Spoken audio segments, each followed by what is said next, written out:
The 613th edition of the MMA Gambling Podcast on the Sports Gambling Podcast Network is brought to you by Underdog Fantasy. You can win up to 325 times your entry with their Pick 8. Sign up today with promo code MMA SGPN to claim your special pick and first-time deposit offer of up to $250 in bonus cash. That's UnderdogFantasy.com, promo code MMA SGPN. And we're also brought to you by Rhythm. Rhythm is loaded up with a ton of picks for the British Open. Claim your 7-day free trial today by going to sportsgamblingpodcast.com/rhythm.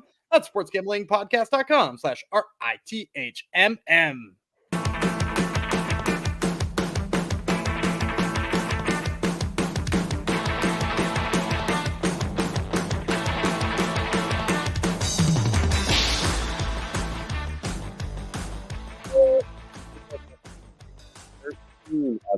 Gambling Podcast on the Sports Gambling Podcast Network. This one's going out to someone who says something nice to us on YouTube. Morbid307. His comment was not morbid.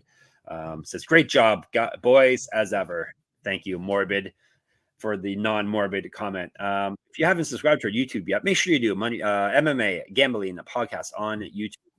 I'm one of your hosts. You see my lovely face on YouTube. I am the king of Kung Fu, Jeff Fox. And this is part 2 of our UFC Fight Night, Lemos versus Jandiroba breakdown, aka UFC Vegas 96. Yesterday, we did the 6 prelim fights. We agreed on all the fights, save 4-1, which was a bit of a toss-up pick-em fight. And I think we got some good lines. My co-host, Gumby, he seems to be a little nervous.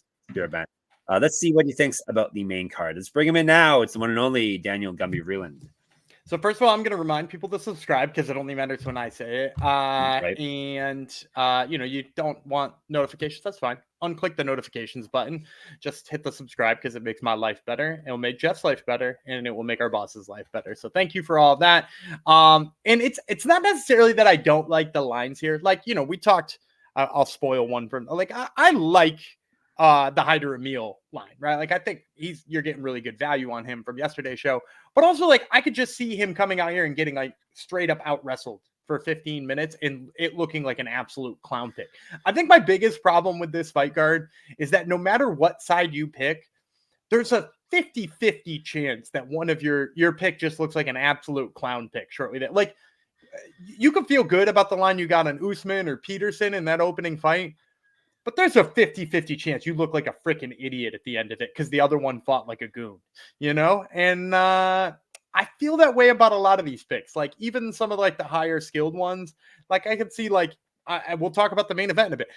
I think you could pick either side in the main event and look really stupid doing it, or a genius, because I think it could be a one-sided beatdown, and I don't even know necessarily which way. Have people been sending clown emojis at you, Gumby? Is that what's going on here?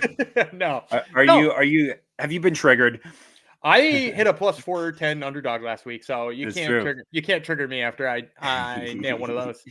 And a plus 500 prop too. I don't think we talked about the Montel Jackson prop that I casually dropped in people's labs. That dude won in 16 seconds. I said had the KO prop there. So didn't even get a chance to sweat that one out. Was it Dom Cruz? Dom? I can't remember. Someone right when they mentioned how about his power and stuff. Boom, knockout. So sometimes they look smart. And a lot of people were talking about how Damon Blackshear is durable, and he is, but that's also Montel Jackson's right hand. Yeah, exactly. Yes, he deserves some shine as well. Montel Jackson. We didn't talk about him when we did a quick recap last episode. Well, if you can see these fights going either way, or your picks looking bad, then I guess they actually did a good job matchmaking this week then, right? Yeah, I think stylistically, this is kind of a fun fight card. Yep. All right. Before we dive into the card, let me remind you, make sure you listen and watch our bosses on the main show, Sports Gambling Podcast. It's getting you ready for college football with their conference previews. They're rolling into it right now. So check it out on YouTube or wherever you get your podcasts or the SGPN app. All right, let's jump into this here fight card. Prelims were a 5 p.m. start. Main card, I believe, is 8 p.m. Eastern on the big ESPN. This would never be a card that they would have put on big ESPN back in the day, but they don't care anymore. So, all right, let's dive into this here fight card. We're starting with featherweights. Choi, South Korea. You're going to hear a lot of South Koreans versus Bill Algeo, United States of America. And we'll tell you about the Korean Superboy first, Choi. That'd be weird if that was Algeo's nickname. Choi is 14-4-1, 11 knockouts, 1 submission. He's been knocked out twice, 3-3-1 in the UFC, 0-3-1 over his last 4. He draw in his last fight. That was back in February 2023. He's not won since July 2016.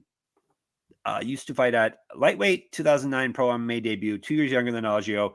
He's been outstruck in the UFC by 0.17 strikes per minute. He's at plus 145. Senior Perfecto, Bill Algeo, is 18-8, 4 knockouts, 7 submissions. He's been knocked out once, submitted twice, 5-4 in the UFC, 2-1 over his last 3, got TKO'd in his last fight, 0-1 in Contender Series, was regional champion, has missed weight before, 1-0 in World Series of Fighting, 2012 pro MMA debut, 2 inches height, 3 inches of reach over Choi, more active landing strikes, better grappling stats, and he's outstruck his opponents by 1.64 strikes per minute, minus 163. Actually, Choi's nickname is a bit of a lie for him as well. He's not proven to be the Korean Superboy in the UFC.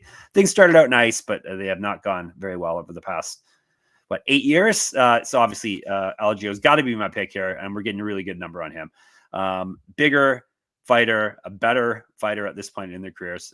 Not as much power on the feet, obviously, but I think he can avoid Choi's power and probably turn this into a grappling fight and get him his hand raised. Yeah, even if he doesn't turn this into a grappling fight, I think the thing that plays well for Bill Algeo here is how unorthodox he is on the feet. He's a guy who forces you to fight him at some really weird angles. I've heard some, I don't know how apt comparisons they are, but I've heard some comparisons in his like footwork and the way he moves side to side to like a clunkier Dominic Cruz. And like, even if those comparisons, like he's not as smooth with his game or not as sharp with his boxing as Cruz was, I think those comparisons hold a little bit of water, right? In that, like, it just goes to show you how different he looks than a lot of strikers. And like, if you look at Choi's recent results, like it doesn't inspire confidence. I was trying to have the intern pull it up right here, like knocked out by Charles Jourdain, knocked out by Jeremy Stevens. And that's like literally all he's done, with the exception of the weird majority decision with, or majority draw with Kyle Nelson. That's all he's done since that war with Cub Swanson. And, like some people go into those fights and it's like a big moment for them and it goes really well. And even if they lose, it winds up catapulting their career. And some people have that Rory McDonald moment where he's never the same person ever again. I'm obviously talking about Rory McDonald versus Robbie Lawler. And I kind of think that that's it for Doo Ho Choi here. Is like, I think it took a bunch off his chin. Then he took some time away. His timing doesn't seem to have caught back up yet. Like it just seems like a lot of things have gone wrong since then. And I think Algeo being a guy who cuts good angles and like you said, probably has a wrestling advantage here. I think there's too many ways for him to win. Yeah, you don't really get it back once you start slipping down that hill, and Choi is definitely well down the hill now in his career. So Algeo is our pick for this fight. All right, let's move on to the next one. Flyweights, Cody Durden versus Bruno Silva, U.S. versus Brazil. I will tell you about Silva first. He's Bulldog Bruno Silva, since there's another Bruno Silva at middleweight. He's 13-5-2. with 1 no contest, 5 knockouts, 4 submissions. He's been knocked out once, submitted once, 3-2 with 1 no contest in the UFC. He's won 3 straight fights, all via finish.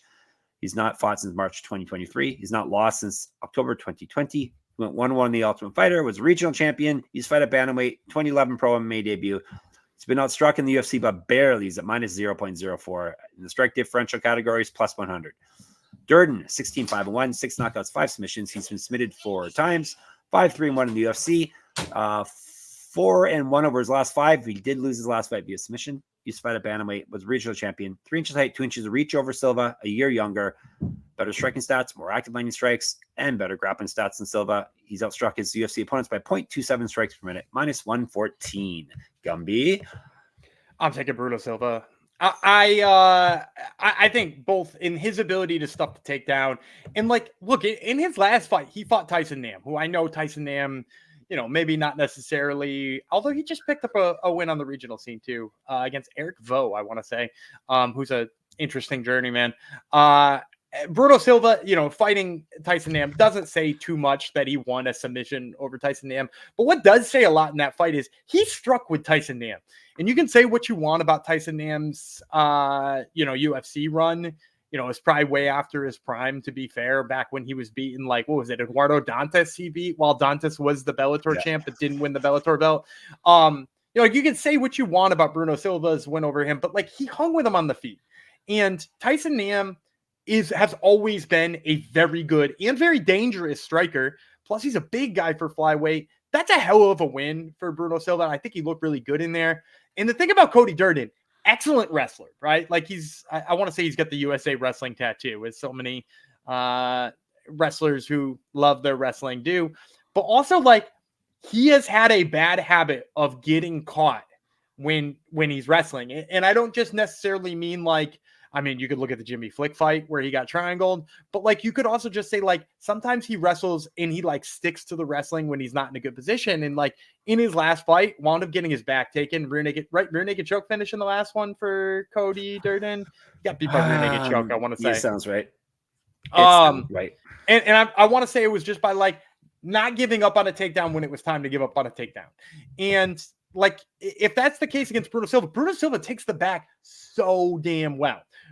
Bruno Silva, when he gets a hold of something, really goes for it. He's good at sinking in his positions. I think Cody Durden could find himself, first of all, outmatched on the feet, and then second of all, kind of in danger anytime he goes to the mat. So give me Bruno Silva here. Yeah, you were right. It was rear naked choke. Yeah, Silva's the pick. Really unusual power for a flyweight, and very good grappler and wrestler as well. So I just put the intern on it too. Durden's last 3 losses are all submissions. Oh yeah. Well, that could happen here as well. Yeah, Silva's basically good everywhere here. It's too bad he hasn't fought for a while. Hopefully you can get the ball rolling here. And it's nice that we're getting some dog money here. It's always nice to get dog money. And what are we gonna move to next? I was gonna transition to a dog read, but let's get another fight out of the way. It is a lightweight fight. Kurt Holobaugh versus Kaynan Kruschewsky, because that is a Brazilian name if I've ever heard one, right? Yeah. Kruschewsky, actually. All right, this is a lightweight fight. I'm going to tell you about Holobaugh first. The Hurt Holobaugh, 20-7 with 1 no contest, 7 knockouts, 10 submissions. He's been knocked out once, submitted once, 1-5 in the UFC over 3 stints. He's won 3 of his last 4, but he did lose his last fight. 2-0 in the Ultimate Fighter and the champion of his season. Used to fight at featherweight. He's got multiple regional championships on his mantle. Correct. The shirt, sports gambling podcast.com/store.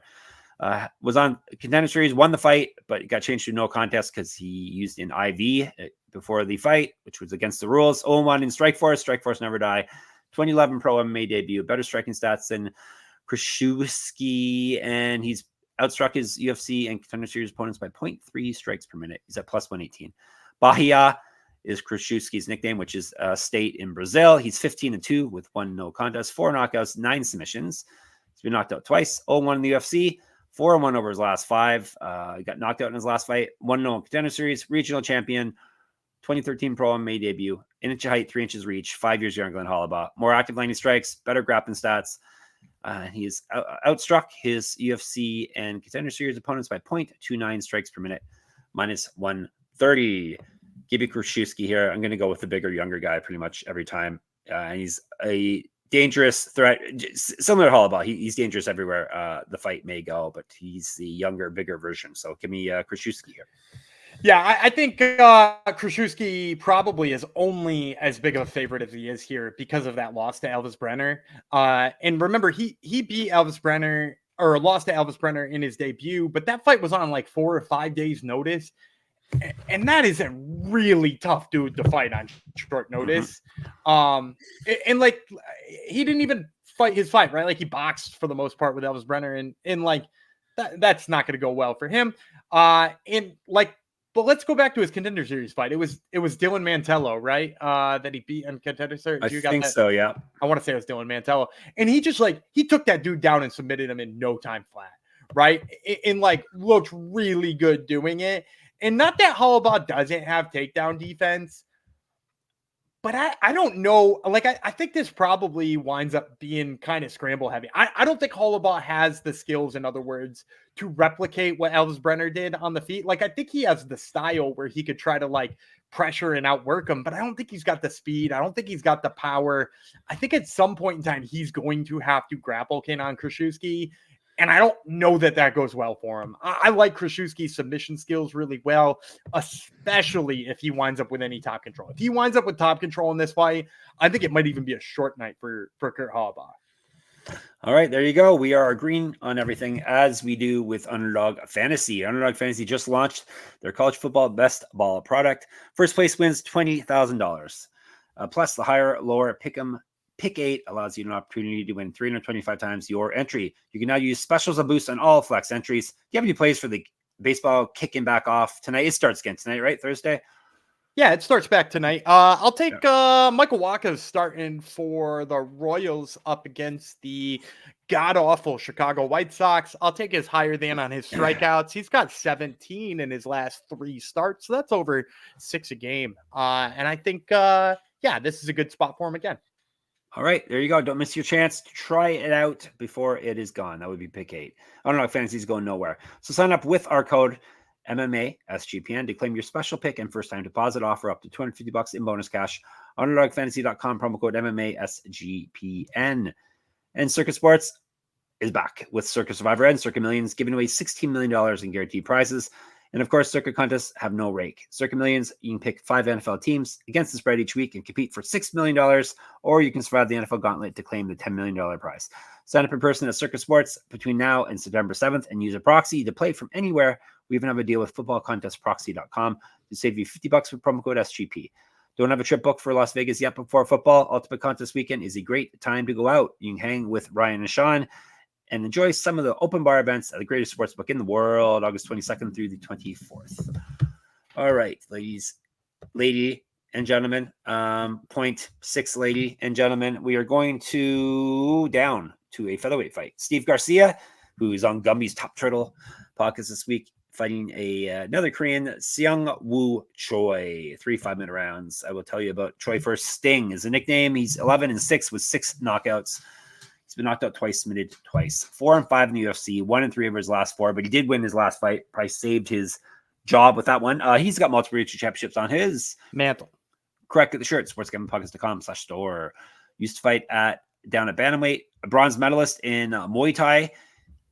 And he has outstruck his UFC opponents by 0.46 strikes per minute. He's at plus 135. Mean Machine, Steve Garcia, 15-5 with 12 knockouts. He's been knocked out once, submitted once. 4-2 in the UFC. However, he's won 3 straight fights and 4 of 5. All of those wins have come, I think the loss too, have come via knockout or TKO. Live by the sword, die by the sword. Used to fight down at bantamweight, up at lightweight. 1-0 contender series. Missed weight before at bantamweight, but he's up at featherweight now, so no worries there. 5-2 in Bellator. 2013 Pro MMA debut. An inch of reach over Choi. Better striking stats, more active landing strikes, better grappling stats. He's outstruck his UFC and contender series opponents by 2.45 strikes per minute, which is very impressive with his power. Minus 142. I think this is a good number, assuming you're picking him. Go ahead. Yeah, I'm going Steve Garcia. Yeah. I think, man, this dude deserves a step up in competition. Like he beat Melky Costa in his last fight and knocked him out, or at least like overwhelmed him TKO style. And like that's a really hard dude to put away, and he did. And meanwhile, we're talking about Seung Woo Choi, who was beat twice in a row, saved his career with a win over Jarno Aarons in a fight where Jarno Aarons looked like he just didn't want to fight him. And really, that's why I really like Steve Garcia in this fight, is because like Seung Woo Choi is coming off of a win over a striker, right? Jarno Aarons, a guy who's a kickboxer, a Dutch kickboxer. But like he fought like a point fight. And I kind of think that that's what Seung Woo Choi needs in order to win. Somebody who will fight him at range and not try to crowd him, not try to pressure him, not try to put his back up against the cage and unload on him. And that's what Steve Garcia does. He's gotten 3 finishes in a row that way. And then when you add that, like Mike Trezano did that to Seung Woo Choi and knocked him out. And Mike Trezano, not a guy we know for being like a crazy finisher, right? Like his tough finale was maybe one of the worst ones I've ever seen. And like Steve Garcia is going to bring that tenfold to Seung Woo Choi here. I think this is a good spot for Steve Garcia to get a 4th straight finish. And God damn it, get this dude a step up in competition. Because, I mean, this is a guy who beat Chepe Mariscal. And for some reason, Chepe is the guy fighting, Dan Ige or Damon Jackson next, and he's relegated to the Seung Woo Choi fight. So, yeah, give me Steve Garcia here. Yeah, it doesn't really make any sense. He knocks everyone out, so I don't know why it's fun as hell. Yeah, at least he's kind of high up in the card here, which is good. But yeah, you would think they would want to feature him more in better fights. But we shall take him at a good line here too. All right, Gumby, as always said, I always bring this up every time we have a fight card or a fight night. You can judge a fight card by its how strong it is, by its co-main event. And this one's got Brad Tavares in the co-main event in a middleweight fight against Yong Park from South Korea. Oh boy. Let me tell you about Tavares. He's 20-9, 5 knockouts, 2 submissions. He's been knocked out 5 times, 15-9 in the UFC. 1-3 over his last 4. Lost the last fight via TKO. 3-1 the Ultimate Fighter. 2007 Pro MMA debut. 3 inches height, an inch reach over Park. And he has outstruck his UFC opponents by 0.23 strikes per minute. He's at plus 150. And the Maniacs in our Discord actually have been talking about this fight in advance and talking about Tavares. So if you're a maniac like that, definitely get in our Discord. All right. The Iron Turtle is Park's nickname. He's 17-6, 5 knockouts, 6 submissions. He's been knocked out once, submitted twice. 7-3 in the UFC. He's 4-1 over his last 5. Did lose his last fight, though. He's fight at welterweight, regional champion, 2013 Pro MMA debut. 4 years younger than Tavares. More active landing strikes and better grappling stats than Tavares. He's outstruck his opponents in the UFC by 1.23 strikes per minute, minus 160. It's your turn. It'd be you.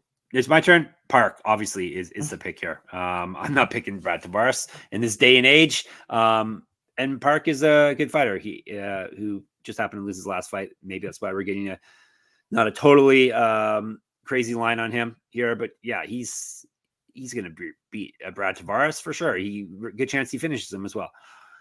Yeah, so a couple of things. First of all, I think he won that fight with Andre Muniz. It was a close split decision. I want to say I picked Muniz in that fight, and I still think Young Park won it. So, like, he could, in theory, be on a 4-fight winning streak. And to your other point, like, I think this is one of those fights where you could look really dumb on either way. Because I think if Young Park scores takedowns, you're right. He wins this fight easy and possibly wins by finish. I think if he fails on his takedowns, I think if Brad Tavares, if you have faith in Brad Tavares' takedown defense in the year of our Lord 2024, he is going to look really good in this fight. And you would look really smart having him as a dog. I personally am with you. I think Young Park scores enough takedowns. Can you go back to Young Park's? You got the screen up right now. Go back to his recent victories. All right, let me tell you. What are the methods here on his victories? Let me see. Albert Durav, rear naked choke. Dennis Tuiluilan, rear naked choke. Yeah, not the greatest fighter. So Joseph Holmes, yeah, rear naked choke. So, but what do all three of the? Yeah, all 3 of them are rear naked chokes, right? So in his last 4 fights, he had a tough grappling match with Andre Muniz, and then anybody who is below his level in grappling, rear naked choke finish, right? 3 in a row. What do you think his subline is? It shouldn't be in the plus, but it's going to be plus 200, plus 900. Whoa, crazy. Well, Tavares has never been submitted, but there's I know, and that's the part where we've got to sit on this fence, right? If he can get the takedowns, like Tavares hasn't had to work on the ground against a really great grappler in my recognition. Like, I'm trying to think of who Tavares has fought. Feels like I would just have to run down the whole middleweight roster, and still I can't find a good. Try not to think about that, Gumby. Yeah. You don't want to think about it. Middleweights and Brad Tavares, come on. Yeah, but Young Park by a submission at plus 900. You got pizza money in there. I think you could do a lot worse than that. I mean, him at plus 900 on the sub. We talked about Peterson plus 600 on the TKO. That is some sloppiness in there with some good potential. An Iron Turtle pizza party, perhaps, Gumby? Iron Turtle pizza party. Yeah, turtles love pizza, is what I've learned from cartoons and from live action movies. What if Tavares knocks Park on his back and you can't get back up? Oh, because he's a turtle. Because he's a turtle. Also, can you do that motion one more time so that I can see? Subscribe to YouTube, people. If you subscribe to YouTube, you can see what I'm doing there. Pretending I'm a turtle on my back. Okay, enough with the jokes. This is a very serious show. We're not just joking around here. We're giving you winning picks. Actually, we're giving you smiles and some winning picks. All right. Before we get to the main event, I'm going to tell you about Rhythm. The British Open is this week, and if you're not checking out the AI picks and props from Rhythm, you're missing out. Not just outright winners. They got picks for top 5, top 10, and top 20. Use your AI Caddy for some great data insights. You can even customize your own golf betting model using Rhythm's tools. Claim your 7-day free trial today by going to sportsgamblingpodcast.com/rhythm. That's sportsgamblingpodcast.com/RITHMM. Short and sweet. All right, main event time. Speaking of short and sweet, we got a couple of short and sweet strawweights here. Amanda Lemos, Virna Jandiroba, Brazil versus Brazil, violence, 5 minute rounds. And I'm going to tell you about Lemos first. Amandina, meaning little Amanda. I'm good at Portuguese now. She's 14-3-1, 8 knockouts, 3 submissions. Been knocked out once, submitted once, 8-3 in the UFC, 3-1 over her last 4. She did win her last fight. Failed a drug test a few years ago, if that matters to you. Probably shouldn't nowadays, but it's there. Used to fight up at bantamweight, was regional champion, 2014 pro MMA debut. An inch of height and an inch of reach over Jandiroba, more active landing strikes. She's been outstruck, though, in the UFC by 0.78 strikes per minute, plus 116. Jandiroba Carcara, which is otherwise known as a Mexican eagle, a bird of prey. She's 20-3, 1 knockout, 13 submissions, never been finished in a fight. 6-3 in the UFC. She's won 3 straight and 4 of 5. Has not lost fights since October 2021. 3-0 in Invicta and was the champion there. Was a regional champ as well. Used to fight at flyweight. 2013 pro MMA debut. And a year younger than Lemos. Better grappling stats than Lemos. No surprise there. She has been outstruck in the UFC as well. Minus 0.66 is her strike differential. Minus 135. I'm interested in your pick here. I'm glad you're going first here. What is your pick here? So remember when we talked about in the last fight that you could look really dumb if something, just basically if one thing happens, you're going to look like an idiot. I'm going to go Virna Jandiroba. But I think similar to Jong Park, if she doesn't score those takedowns, she's going to be in trouble. I think she's actually in less trouble than Jong Park if he doesn't score the takedowns, because she has shown that she has come around on her feet quite a bit. But for me, what it ultimately comes down to is I think if Jandiroba hits the takedowns, I think Lemos is going to be in trouble on her back. She got submitted by, what was it? Jessica Andrade, although that was, if I'm not mistaken, that was a standing arm triangle choke. Which is probably unlikely to happen ever again. Probably. But she's been submitted before. And then the bigger difference for me too is just like you watch Amanda Lemos get taken down by Mackenzie Dern. I want to say it was the end of the first round in their fight. Dern has, she's got really good jiu-jitsu, but maybe not necessarily the best wrestling. And then also like her top pressure is good, not great. Like her submission skills, her ability to flow on top is good, not great. But Lemos couldn't get up. She set the table on the legs. She held her against the cage a little bit. She basically made it so that Lemos couldn't get up, and the round kind of saved her. Jandiroba, I think, is actually better at holding her opponents down than Dern. Like, she doesn't have better sub skills than Dern. She's not a better jiu-jitsu practitioner than Dern. But in terms of control, in terms of wrestling control, and actually in terms of stand-up wrestling, I think she's better than Lemos, or better than Dern, rather. And then when you combine what she did to Lupi Godinez in her last fight, right? Lupi, who were all high on her wrestling ability, right? Her sister's going to the damn Olympics in a month. Lupi is a very good strawweight UFC wrestler. And Jandiroba handled her and looked very good doing so. So I think between those last 2 fights, if we're kind of keeping a short sight on things, because Jandiroba is kind of like ebbed and flowed in the way that I feel about her, right? Like I felt really high on her in Invicta, and she had a couple of fights where she couldn't get her wrestling going, and I was low on her again. And if we sort of narrow down the handicapping range here, I think that last fight with Lupi gives me all the faith I need for her to score enough takedowns to win the rounds here, possibly get a submission. And then that last fight against Dern for Lemos is enough for me to kind of get off of her wrestling defense and her submission defense and kind of think she needs to stuff these takedowns and probably won't. I'm taking Lemos regardless. Boxer versus a wrestler. Yeah, there you go. I still don't trust Jandiroba's striking. As you said, it is getting better. A lot of Lemos' grappling stats look horrible because basically the champ got 6 to 7 takedowns against her when she fought in the title fight. As you said, though, it wasn't just Weili Zhang that was taken down. Issues with Durden as well, but her striking and her power, I think, is going to carry the day here, and hopefully she can keep the fight on the feet. That's what I'm hoping here, but I'm willing to take a stab at a plus 116 money on this one. But wouldn't break my heart if Jandiroba won, because she's an interesting fighter. Be fun to see her in a title fight, wouldn't it? Yeah.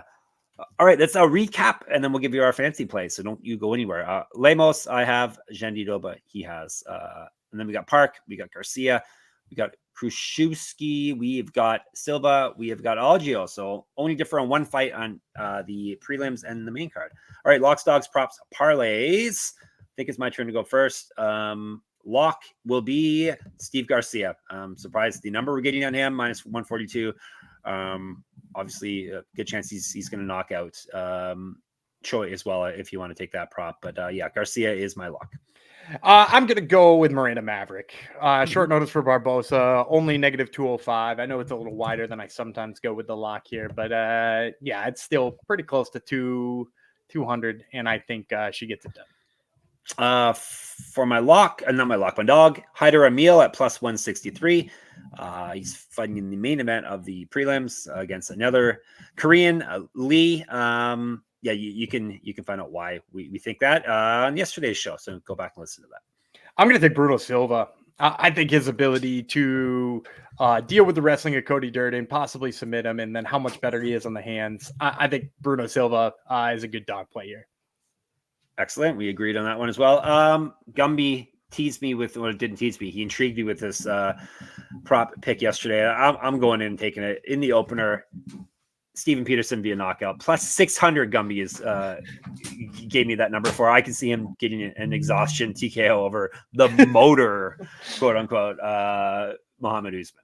It'll be electric if that happens. I'm going to go nuts for you if that's the case. I'm going to go with a little bit thinner odds here, as I have pretty much on all of mine. I'm going to take Cody Gibson inside the distance. I flirted with submission and I flirted with TKO, both of which are right around negative plus 200. Instead, I'm just going to take the inside the distance prop. I see plus 120 on that. I think he finishes Brian Kelleher one way or the other. So give me Cody Gibson inside the distance. All right. There you go. What was the number again? Plus 120. All right. Coward. All right. So Maverick and Garcia are our locks. Silva and Emil are our dogs. Gibson inside the distance and Peterson knockout are our prop picks. I think we pretty much all agree on all those picks as well. So team ride. All right. Hungerman Jong, super fan parlay. We should hit it on this Korean heavy fight card. I think it's time to hit the Hungerman Jong, since it's named after our boy Jong. Yeah, we only took one Korean. You realize? Oh yeah, well, one of the four. I don't know how many he's even Jong's going to be in on. That's true. All right. So for the Hungry Man Jog Super Fan Parlay, I'm going to go double submission this week. I'm going to start a dub sub. I'm going to start with Bruno Silva over Cody Durden. I like him by submission. I think Cody Durden being submitted in his last 3 losses. Bruno Silva picking up a rear naked choke. I like the way he takes the back. I like the way he scrambles. Durden's going to try to wrestle at some point in time because he's going to get hit with some big bombs. Would not be surprised to see him get caught into a guillotine or to see him sprawled on and get circled around and his back taken. Bruno Silva by sub plus 400. Kind of a silly number for me there. And then the other one I'm going to go with Kaynan Kruschewsky. I like Kurt Holobaugh quite a bit. But I just don't think he can stay off the mat for this whole fight with Kruschewsky. I really do like Kruschewsky's top game. I think it's super underrated. Also, kind of a sneaky fact here on Kruschewsky, changed training camps before this fight. He is now a fighting nerd. I'm going to take Kruschewsky by submission plus 385. So if you put his 385 and Silva's 400 together, you're going to get an all Brazilian submission Hungry Man Jog Superfan parlay at plus 2325. Whoa, fantastic. Yeah, I was thinking you were going to pick Holobaugh. I didn't realize the fighting nerd aspect. So yeah, that's catnip for you. That's a little bit of a new piece. You don't pick against a fighting nerd.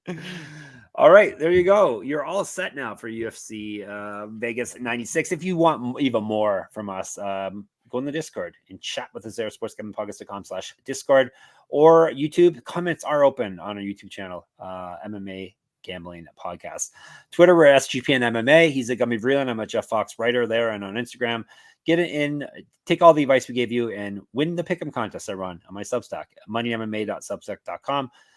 Free subscription will get you an entry in the contest. Gummy's got Top Turtle MMA podcast in your ears every week. This week he's got the Mean Machine, Steve Garcia, and a Contender Series guy. I keep forgetting who it is. Austin Bashi. So make sure you listen to that. And of course, subscribe to our YouTube. And of course, check out sportsgamblingpodcast.com, sportsgamblingpodcast.com/store, sportsgamblingpodcast.com/Patreon. Gumby, bid the people farewell. All right, I'm Danny Goodby Freeland. He's the Canadian Superboy, Jeff Fox, and we will see you on Sunday.